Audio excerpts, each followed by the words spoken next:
So, this lecture looks at sort of developments that happen in the very end of late medieval England, beginning with sort of an overview of some of the sort of changes that are happening that provide the context for the Civil War that occurs beginning around 1440.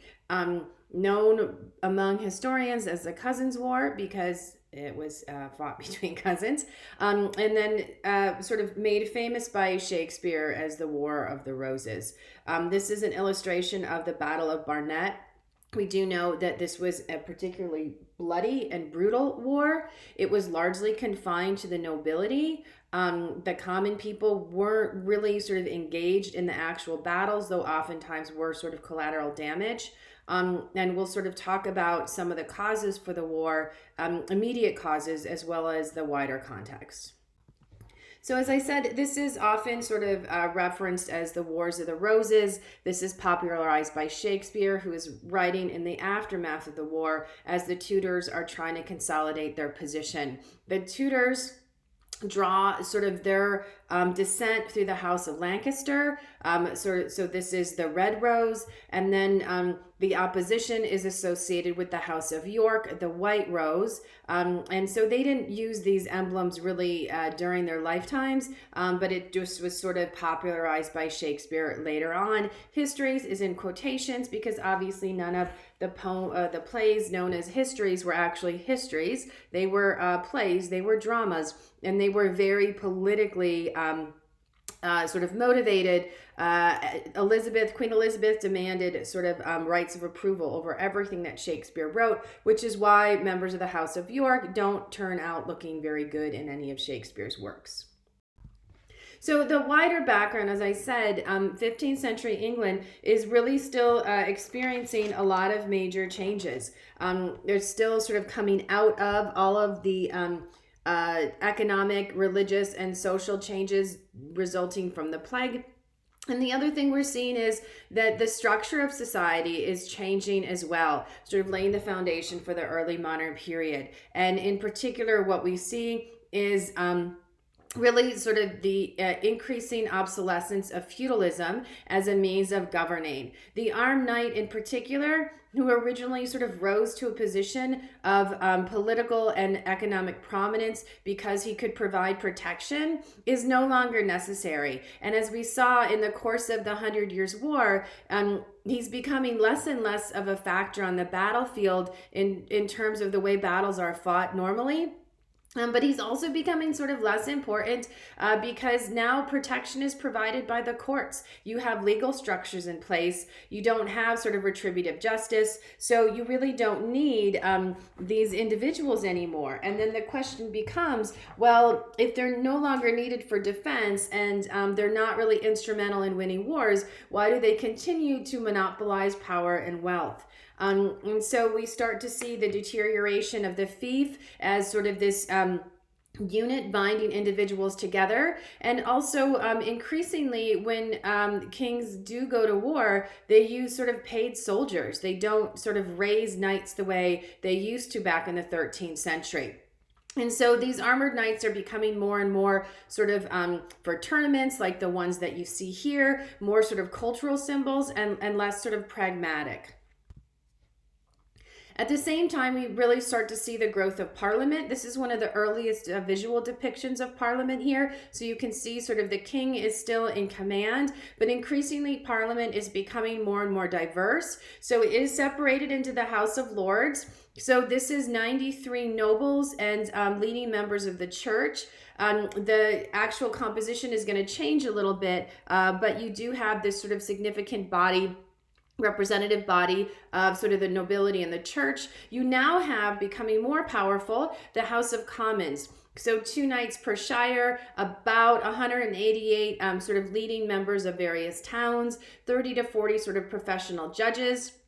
And increasingly what we start to see is that in England, as Parliament becomes more and more powerful, they play more and more of a role in determining who actually sits on the throne. And we're going to see that sort of moving forward. Also, because of the extensive wars under Edward as he sort of goes to war against Scotland and Wales, and then obviously during the 100 Years' War, every time these kings need money to fund these wars, they go to Parliament. Parliament demands concessions in return for granting the rights to taxation. And so increasingly, Parliament has been able to abrogate a significant number of rights and sort of responsibilities for itself. And so there's sort of a shift in the way power is distributed. So increasingly, these economic challenges, you still have the fallout from the plague. And you also have sort of war with France. England, especially as that war starts to turn against them, increasingly a lot of debt with very little to show for it. They do try to levy these taxes, but what we start to see, particularly as the peasantry and sort of this emerging sort of yeoman class becomes less and less interested in the war and more opposed to the war, they're not buying into this need to pay these taxes, and so you have widespread tax evasion. We do see, however, some shifts. And sort of the manor structure is starting to change. We start to see these yeoman farmers emerge. So these are free farmers, so they're no longer dependent on the manor. And they actually, in some instances, become substantial landowners. And as the sort of position of serfs, dependent laborers, becomes increasingly obsolete, they sort of move into this new sort of class of wage laborers. So they're not quite as wealthy, or they don't necessarily own their own land, but they do hire out their services. And that gives them, to some degree, a little bit more control over their own sort of economic situation, and they're less sort of they're more able to take advantage of sort of supply and demand, increase wages in good years, but obviously that also negatively affects them in bad years. This is an early depiction. This is from Chaucer of yeoman. So sort of this idea of this new group of people sort of emerging out of late medieval England. The other thing that's happening, and again, this is sort of consistent with a lot of the changes that happened during the plague, is a lot of individuals becoming very vocal critics of the church. And by this, I don't mean so much the theology of the Catholic Church at this stage. They're not looking to change that, but what they're really sort of critical of is the way the church is exercising authority and the corruption that they find in the church. So obviously, Martin Luther in the 16th century doesn't come out of a vacuum.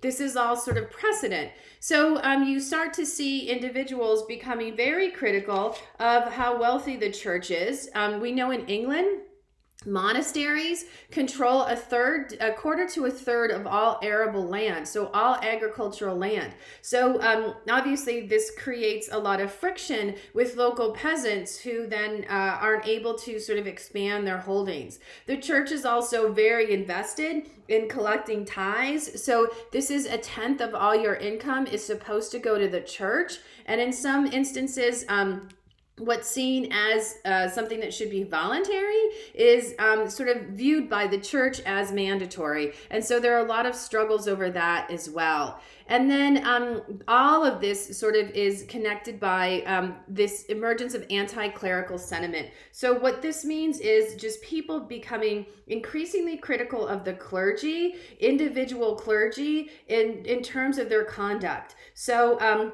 this is not new. We've seen moments in the past, particularly sort of Gregorian reform, when you do have very vocal critics of the church. So clergy, priests, cardinals, very wealthy. They aren't necessarily celibate. They don't conduct themselves the way they sort of demand others to do so. And so a lot of hypocrisy. But what we see at this moment is a lot of these calls for reform fall on deaf ears, and the church isn't really willing to sort of look internally and make these changes. This is a map that just shows you Cistercian monasteries in England and Ireland. And you can see then sort of how prevalent these very large landed institutions are in the late Middle Ages. So one group that becomes sort of associated with this anti-clericalism, particularly in England, are the Lollards. And the Lollards are a group of individuals who believe that the Bible is central to belief and that it should be available for individual access and interpretation. And this is very much counter to the Catholic Church's stance. They actually think it's dangerous for individuals who don't have enough education to be engaging with some of these ideas that are presented in the Bible. They also are very much sort of critical of priests, the ability of priests to sort of intervene in terms of the sacraments, so baptism, marriage, the Eucharist. And they don't see why it's only priests that have sort of the ability to confer grace and to conduct a lot of these different sort of practices. They also believe that spiritual authority is conditional. So if a priest doesn't conduct himself in a certain way, he forfeits that authority. So, for example, if you have a priest who's not celibate, if you have a priest who's openly having sex with women, he's violating his own oaths and he therefore forfeits his authority. And then also this sort of demand for a redistribution of wealth, taking some wealth out of the hands of these monastic institutions and giving it to some of these peasants and some of these yeomen instead. The sort of one of the most vocal sort of proponents of these beliefs is a professor at Oxford named John Wycliffe. And Wycliffe had some very powerful patrons who provided him a certain amount of protection, including John of Gaunt, who was the king's uncle. He was very openly critical, even in Oxford when he was teaching, sharing with his students, because remember, all of these professors are sort of associated with the church to begin with. So this is an internal critique, and he also takes it upon himself to translate the Bible into English. And this is an image. This is at the British Library today of one of the earliest Bibles produced by Wycliffe. He wants to make the Bible accessible. Obviously, you still have low rates of literacy, but translating it into English is still going to get it into circulation with more people than if you keep it in Latin. Wycliffe is condemned by the Pope. He's excommunicated. At one point, he's arrested. He's supposed to stand trial, but that doesn't actually happen because the Pope is distracted by other things. But he is ultimately banned from teaching at Oxford and just sort of agrees to kind of stop speaking out so vocally. Otherwise, the church probably would have sort of returned to condemnation. In the 1420s, there is intense persecution of individuals who identify as Lollards across England. Many of them are tried and executed as heretics, and many of them are imprisoned, and ultimately sort of the movement goes underground. So it's still there in 100 years moving forward when you start to see the sort of Reformation emerge, and they're sort of tapping into some of these feelings. So against this sort of larger backdrop, then, you have this sort of on and off war that we'll call the Cousins War. And this is sort of some general characteristics. It is primarily confined to the nobility. The people fighting are the nobles themselves who are sort of personally involved in these dynastic conflicts. They're retainers. So retainers would be sort of the number of men who can fight that an individual noble would be able to support within his household. They also have some soldiers who've sort of returned from the wars in France after the 1450s. So you also can sort of hire some soldiers if you don't have enough individuals fighting out of loyalty. 13 battles in 16 years. These are fairly significant battles. Some of them, like Towton, you're talking about tens of thousands of men fighting. Some of them are obviously much smaller. But obviously, the sort of the conflict is confined to the nobility, as I said, but it does spill over into the countryside, particularly in years when the fighting's most intense. So then you have the king distracted by this fighting, so he's not able to oversee the courts, he's not able to guarantee the safety of the roads, and you also have a lot of corruption happening at the same time. What we do see is a shift in sort of the way these wars play out. In sort of the 100 Years' War, if a noble was captured, they would be carefully protected. They were valued because they were ransomed back to a family. So they were a source of revenue. The common soldiers would be killed. This flips the script. This becomes really personal amongst these noble families. So increasingly, it's the nobility that's killed. The civilians are, for the most part, spared. So as I said, this is dynastic conflict that gets really, really messy. You have a lot of players over the course of the Cousins War. We really do divide it into two separate sort of factions. The House of York. So this is initially the descendants of Richard, the Duke of York. His brother-in-law, Richard Neville, the Duke of Warwick, who's one of the wealthiest, most powerful men in England, supports his cause. Isabella and Anne will come into play later. They're the daughters of Richard Neville, who I will refer to as Warwick. You also have Edward. This is Richard's eldest son. He also has sons Edmund, Richard, and George. Two of those will become kings as well. And then Elizabeth Woodville I'm going to talk about later because she marries Edward, Duke of York, who's going to become Edward IV of England. And they're going to have the two boys, Prince Edward and Richard.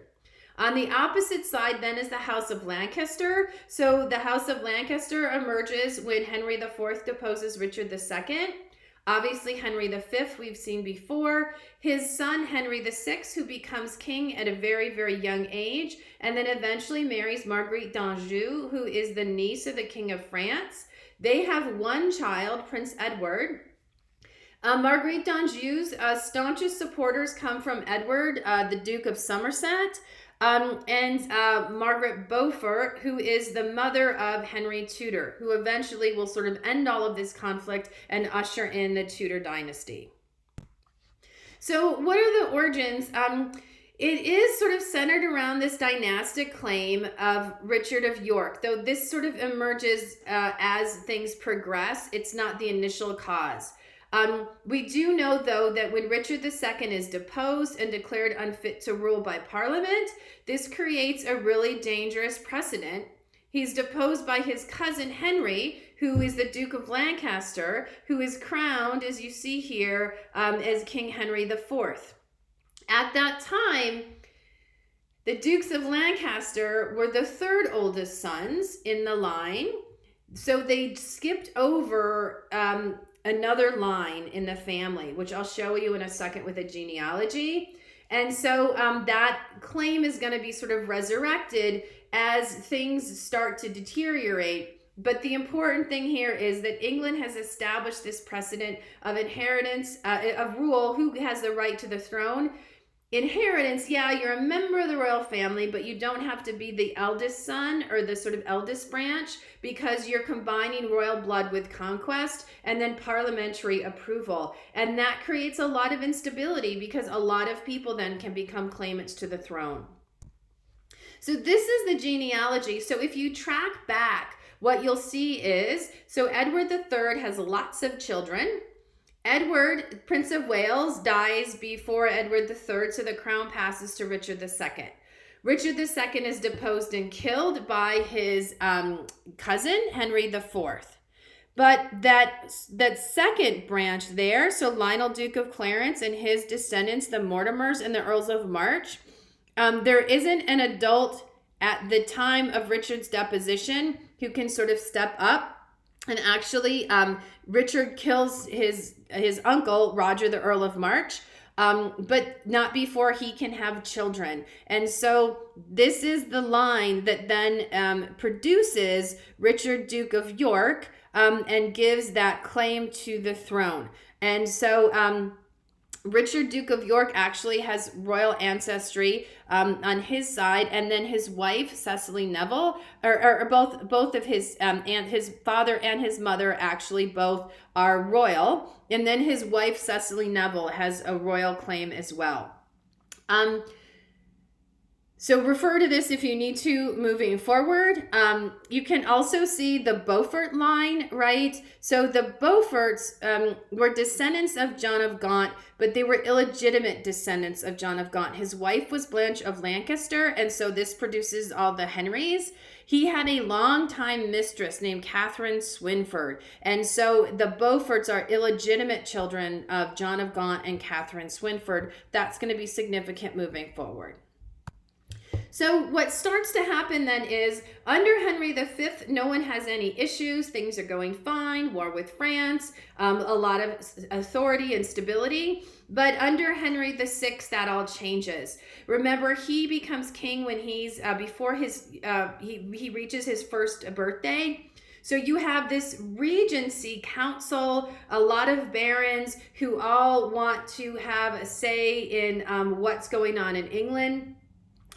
And so there's a lot of infighting. They all sort of use this as an opportunity to line their own pockets. There's a lot of corruption in the government. And even as Henry comes of age, he's not super interested in governing. He's very, very pious. He's very intellectual, but he's not super interested in sort of the mechanisms or the processes of government. And he's definitely not interested in the wars, in advancing any sort of English claims to French soil. So within all of this, then you have initially some stability provided by his uncles, the Duke of Bedford and the Duke of Gloucester. But as they sort of age and die, you start to have other people move into this vacuum. The last sort of the death knell of English claims on French soil happened 17th of July, 1453, when the English forces are completely routed at the Battle of Castillon, pictured here. And this sort of further sort of leads to dissatisfaction amongst these barons, many of whom were becoming quite wealthy over English victories in France.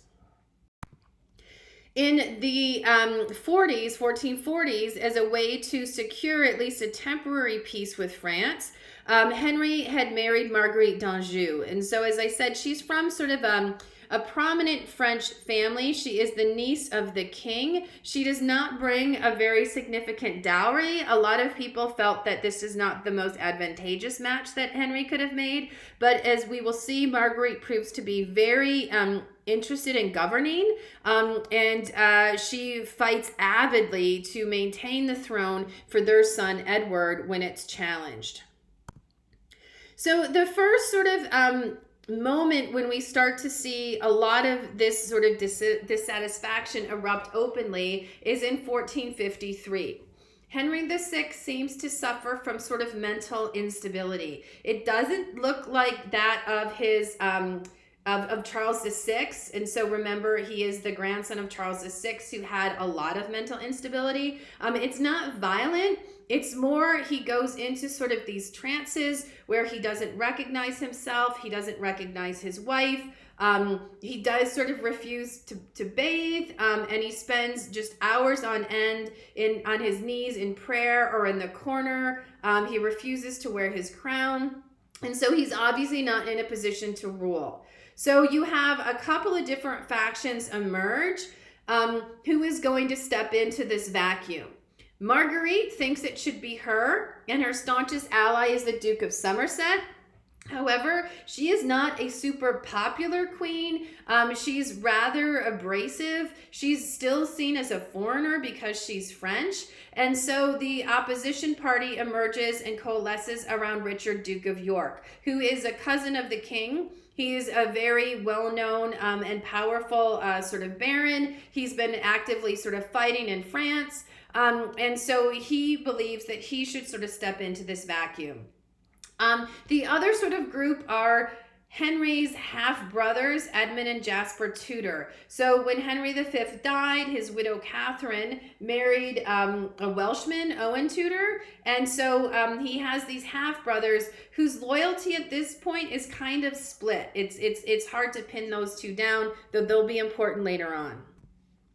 So what you have during this period when Henry is just not sort of capable of ruling, and there's infighting over who is going to rule, is just a complete breakdown of government. You have like sort of instability. They cannot maintain law and order in the countryside. Sort of a lot of robberies, a lot of sort of small groups of brigands. You also have problems with revenue. Sort of the net expenses of the crown are about £24,000 a year. Their income is only £5,000 a year. Even if you're not good at math, you can see the disparity there. The French have sort of turned the tide. So now after the victory at Castillon, now they're sort of raiding. This is the Battle of Sluis, which is a naval battle, and this all disrupts commerce. The wool trade between England and Flanders is disrupted. The wine trade is disrupted. And so you really do need to figure out a way to establish some sort of stability at the top so that these problems can be addressed. So the prologue tour then, from 1453 to about 1455, Henry VI is not fully in charge of his mental faculties. He is not capable of ruling. And you can see him pictured here. He's still fairly young.